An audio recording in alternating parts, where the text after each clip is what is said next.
Hi everyone and welcome to Talk to the Expert at property-investors.co.nz. Today we have with us David Wedburn, the best-selling author of Invest and Prosper with Property and director of davidwedburn.com.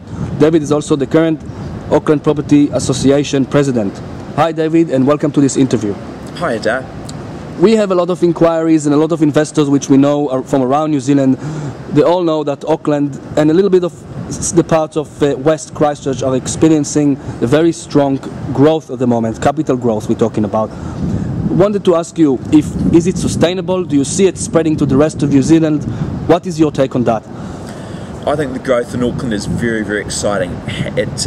It's interesting to see that Auckland often leads, in my research in my book Invest and Prosper with Property, leads the growth before the other areas of New Zealand.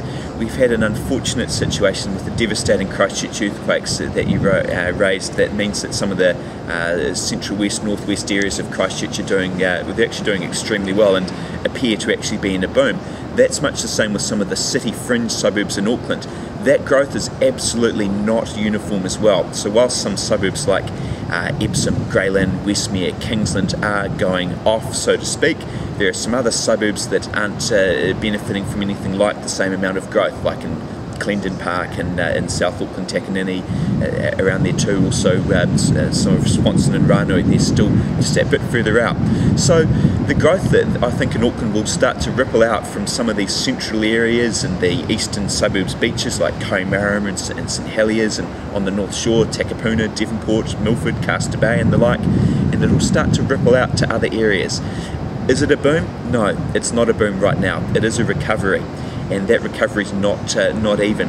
I have been lucky enough to speak to a number of property investors associations around the country and networking within the New Zealand Property Investors Federation with presidents and committee members from around the country, and I'm seeing that it is not pleasant in certainly all of the areas.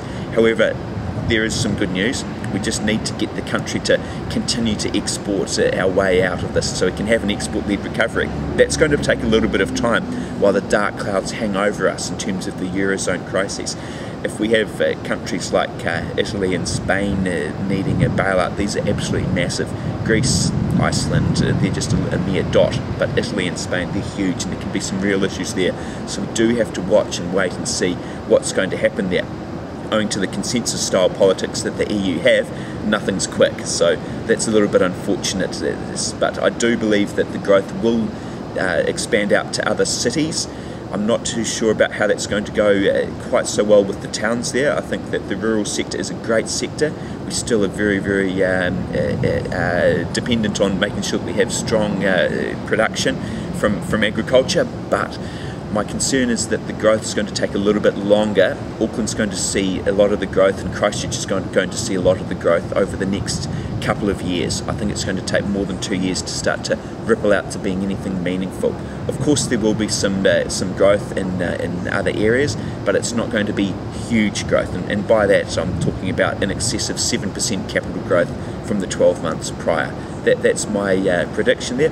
Love to be proved wrong and for it to exceed that, but I'm just not sure. Great. Thank you for this input, David. Thank you very much, and thank you for sharing that. Pleasure, Hadar.